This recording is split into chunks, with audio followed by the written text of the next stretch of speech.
Hello, my name is Christopher Cat_, and this is my presentation as to why I believe Insomniac Peter Parker did not chase Miles Morales throughout the Spider Society. Now what the hell am I talking about? Well, in the iconic Spider Society chase sequence in Across the Spider-Verse, Miles is chased by every single member of the Spider Society throughout the facility. But first, who is Insomniac Peter Parker? Well, I'm glad you asked. Peter Parker of Earth 1048, which is Insomniac Games' Earth designation, is the Peter we play as in the 2018 game as well as part of the 2023 sequel. He's super awesome and my favorite Spider-Man for no particular reason, and I'm super normal about him. Yep. When the game was remastered, the decision was made to change who the face model for Peter Parker was. This was very controversial at the time, but both Peters are awesome in their own respect. Over here on the left, we can see the original 2018 face model of John Bubenock, and on the right, we see the 2020 remaster of the game with Ben Jordan. The model was changed to better fit his actor Yuri Lowenthal's facial performance capture. Ben Jordan became the face of Peter Parker for all future games. 1048 Peter has the iconic Advanced 1.0 suit for the majority of Marvel Spider-Man 1, or MSM1. The suit is most notable for its white spider as well as the carbon fiber armor around its knuckles and arms. By the time we see him in Marvel Spider-Man 2, or MSM2, he has a new version of the same suit. He now sports the Advanced 2.0 for the entirety of this game. There are several key differences between the two, some of which will be touched upon later. Now, who is Insomniac Miles Morales? Assuming you already know who Miles is, this is about specifically Earth 1048 Miles. 1048 Miles is introduced in MSM1 as a supporting character. Miles got his own game, lovingly dubbed Spider-Man 1.5, in December of 2020. Miles grows a lot and is fleshed out more as his own character in his game. I'll be referring to this game as MM from here on. In the first post-credit scene of MSM1, Miles reveals to Peter that he has spider powers, and shortly after, Peter reveals to Miles that he is Spider-Man. Afterwards, Peter takes Miles in as a student, and over the course of his game, Miles continues to his training and grows into his role as Spider-Man. This is just a little comparison of 1048 Miles and 1610 Miles. They are both so cute. So who are Peter and Miles to each other? Well, before Miles is bitten, and well before he knows that Peter is Spider-Man, he is a super fan of Spideys. And we know this especially after the cutscene where he meets Spider-Man for the first time in MSM1, but it is expanded upon more in the tie-in comics. In the mission where we first meet Jefferson, he mentions in both the game and the comic that his son Miles is a huge fan of Spider-Man. After Jefferson's death and subsequent funeral, Peter tries to reach out to Miles to no avail. Peter likely feels that Jefferson's death was partially his fault because he was unable to save him at the City Hall bombing. Not realizing what was going on sooner and getting knocked out at the time is a recipe for guilt and self-blame, and we all know how Peter Parker is with guilt and self-blame. Slightly related, during this scene, you can actually go into photo mode when you're playing as Miles and take a selfie with the passed out Peter on the floor. It's fucking hilarious. They begin to get to know each other as Miles begins volunteering in Feast after Peter's recommendation to Rio. Miles continues to grow closer to both Peter and MJ in Act 3 of MSM1. And to note, the comics are not 100% canon, but they are a retelling of the events of MSM1 and the DLCs. There are many differences, some small, some a little bigger, as well as several bits where the authors fill in the gaps of what happened between time periods in the game, such as the reason why Peter and MJ broke up, or what Peter was doing with Felicia when they had their break. There is a lot of really cute Peter and MJ moments, and I do highly recommend all of the Gamerverse tie-in comics. They are really cute. Peter and Miles form a really strong teacher-mentor bond that eventually evolves into more of a brotherly one over the course of MSM1, MM, and MSM2. In MSM1 and MM, Peter is much more of an encouraging mentor figure to Miles. While he's away in Symkaria with MJ, he leaves training modules for Miles to go through so that he can continue his spider training without him. They're really cute. Peter really goes out of his way to make sure that Miles has all his bases covered while Peter's not with him. By the time he returns from Symkaria and learns what happened while he was gone, he sees Miles more or less as an equal. When we see Miles and Peter in MSM2, they've shared way more time together in and out of the suit. At this point, they're practically brothers, and we see this time and time again throughout the game, as well as from several accounts from their actors Yuri and Naji. They're literally brothers. There are so many small interactions and big interactions of these two in the second game. They are just... I love them. Okay, but Peter still chases Miles? We've established how much Peter and Miles love and care for each other, so why is Peter part of the crowd chasing Miles at the headquarters? In this scene, it is visible in several shots that Insomniac Peter Parker is part of the crowd chasing Miles. We can see him here in the back behind Peter B. Here in the iconic pointing scene. He's a little more in the background of this wide shot. Here. And he is way in the background of this shot as Miles swings into the underbelly of New York, and he is on screen for a couple frames as Miles is kind of yoinked by Peter as he's running. This is right before Gwen swings by and she is looking for him. The last time we see Insomniac Peter Parker is on the train when Miguel gets blasted off by Miles and he's falling down the train. Slight side tangent. I thought briefly for several shots that this was the Velocity suit. It is not. There are a few key differences, but that red and the blue spider kind of clued me in, but it's not the same suit. Okay, so did Peter chase Miles? I don't think so, and here's why. So reason 1, the suits. So 1A, Advanced 1.0 and its variants. We first catch glimpses of the classic red and blue Advanced 1.0, and the first time he's way in the background of the bridges for just a few frames as we get the moving crane shot, really showing us how big the Spider Society is. The first time we see him in full clarity is after Miles glitches for the first time and Jess tosses him the day pass.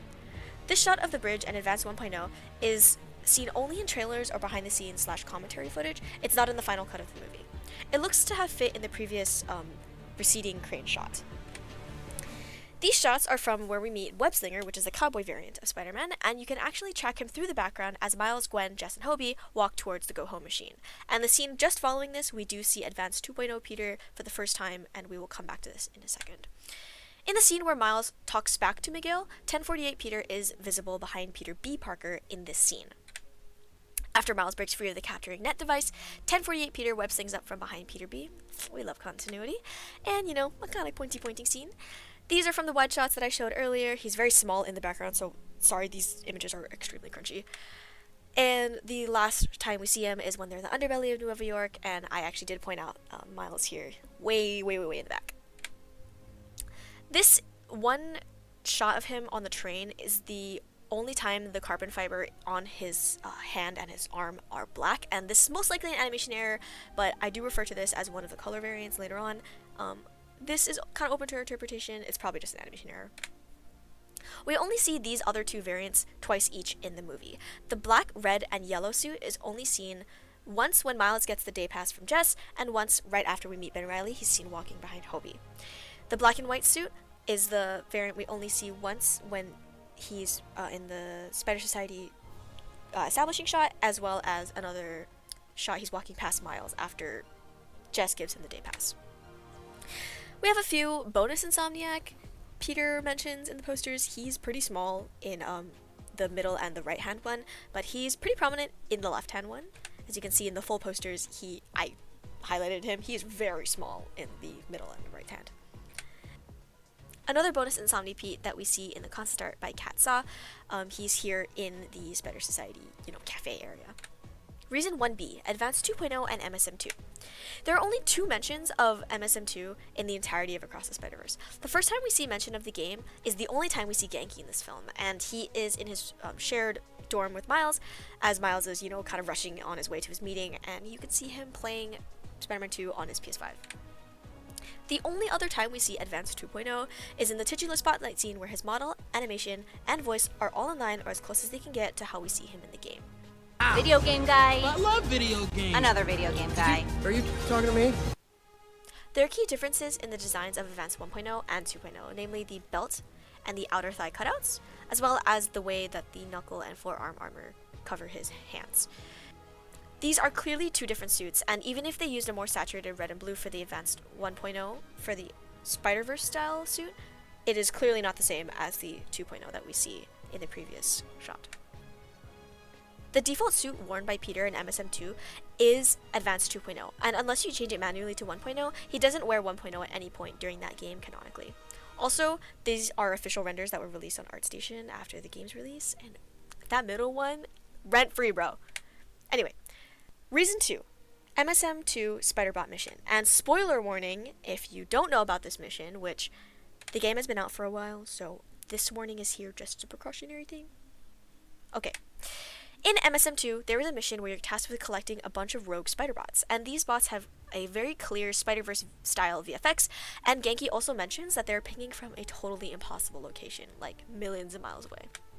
And as you complete the mission, both Miles and Peter have voice lines for the collection animations. Each bot has a unique design as well as description that are Easter eggs to other Spider-Man variants and Spider-Man characters. Each bot's description is written as though Peter and Miles, and presumably Genki, have no idea who these bots are representative of, save for the Rogues Gallery bots such as the Scorpion or the Mysterio one. After collecting all 42 bots, a new location is pinged on your map. When you arrive, a cutscene will play. Here you meet Delilah, a character who was cut from the final version of Across the Spider-Verse. In this scene, every time you're in her dimension, it is animated in the Spider-Verse style, while every time you're outside in the main 1048, it'll be in the normal video game style. Here's one of Chris Anka's concept arts for Delilah. You know, she was really cool. I wish it was in the movie. Anyway. After she, quote, takes the rogue bots off your hands, she mentions Miguel. Both versions of this cutscene with Miles and Peter have very similar dialogue, so I only included screenshots of Peter's here. But they have no idea who Miguel is. Like, they are totally confused. I got it. The message was using some kind of qubit-based algorithm. But I built a decoder table, which was actually kind of genius of me because That's great, Genki. What does the message say? it's an address. Looks like an old subway terminal. Been out of service since the 80s. It's a trap? Nah, doesn't have a trappy vibe. What kind of vibe then? I have no idea. And that's what scares me.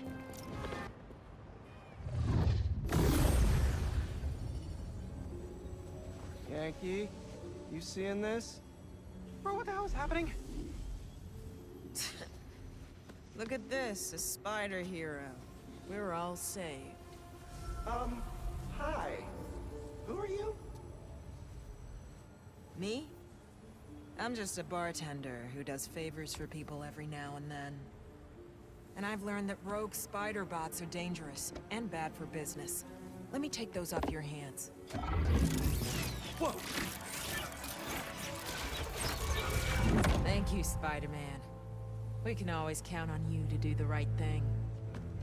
You're welcome? And if Miguel comes looking for these, tell him finders keepers. Wait, who's Miguel?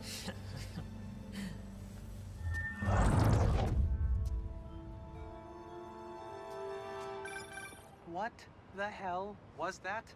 I, wish I knew.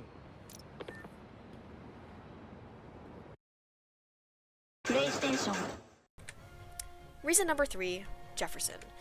And disclaimer, before I go into this point, this third reason can be disregarded depending on your interpretation of 1048 Peter's character. I personally believe this point wholeheartedly, hence why it's here.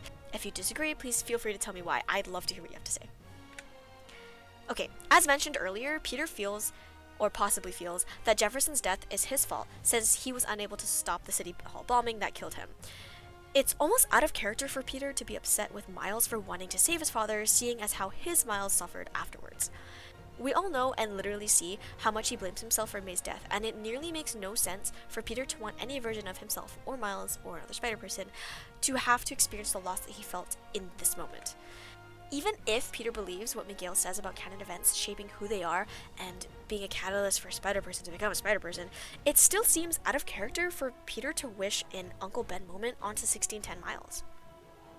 If Miles' quote Uncle Ben moment happened already with Uncle Aaron, why should Peter allow this Miles to have to endure another tragic loss? And 1048 Peter would have theoretically seen this reprojection of the death scene at this moment when Miguel is explaining canon events, because as Miles starts to raise his voice at Miguel, the other spiders kind of walk into the scene, implying they were also in the room at the time of Miguel explaining the timeline and canon events. Part of Peter's characterization is that he believes in the goodness in everyone, almost to a fault. If there's even a chance that 1610 Miles is like his, he would do everything he can to look out for him. Reason number 4, MSM2 Plot, kinda generally. Spoiler warning again, game's been out for a while, but this is your warning, I will be talking about events in the game. Miles and Peter's relationship strengthens greatly over the course of MSM2. They pull each other from darkness multiple times, sometimes literally, and fight their demons both alone and together. They are more than willing to die for each other, and the tagline of the game is better together. Come on man, it's right there. By the end of MSM2, Peter fully sees Miles as an equal, and he trusts Miles enough to the point where he's willing to step back and let him take over as Spider-Man alone. Miles knows it's Peter's time to rest, and the mantle is essentially passed down to him at the end of the game. So what the hell does this all mean, right? To recap, at the time of completing the Spider-Bot mission in MSM2, neither Spider knows of Miguel or the multiverse. And by the time of the events of Across the Spider-Verse, there are at least 4 variants of 1048 Peter Parker at the Spider Society. 1048 Miles and Peter have a very strong bond and trust and have been through a lot together. Peter wouldn't want Miles or any variation of him to endure the pain of losing a loved one again, especially after Jefferson, even if it's a quote canon event. So this is going into a little bit into theory territory, but this is the conclusion that I'm drawing from those points I just made. These 4 Peters are not the same Peter. These Peters on the right and the Peter on the left, those aren't the same guy, okay? Advanced 2.0 Peter on the left is clearly in a distinct animation style, suit design, and is voiced. Every 1.0 Peter that we see on the right is in the distinct Spider-Verse style and is notably not voiced. Like that's not the same guy. It can't be, okay? Here's my theory. Every Advanced 1.0 Peter that we see chase Miles are split off from the main 1048 timeline, and they diverged at some point after Otto gives Peter Advanced 1.0 at the beginning of the game, but before he bonds with both Miles and Jefferson, like towards the middle and end of the game. We do not see Advanced 2.0 Peter after this scene. My theory is that he left after Miguel made the call to catch and capture to 1610 Miles. Logically, I know that they used the Insomniac suit and variations of it just to kind of fill out the background, and so they didn't have to design a bunch of unique suits. But, you know, I digress. So in conclusion, these 2 Insomniac Peter Parkers are not the same Peter. For all the reasons listed in the previous recap, I refuse to believe that the current version of 1048 Peter Parker, as of the end of MSM2 and onward, would chase 1610 Miles Morales through the society.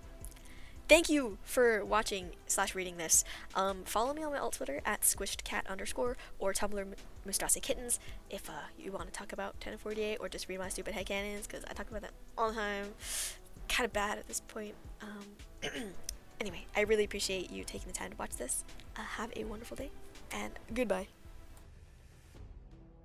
Editor Squish here to say that the link to the full presentation is in the description, as well as the links to where I got the screenshots that I used in the presentation. I don't normally do videos like this at all. If you've seen my stuff, I mostly just do speed arts or animations.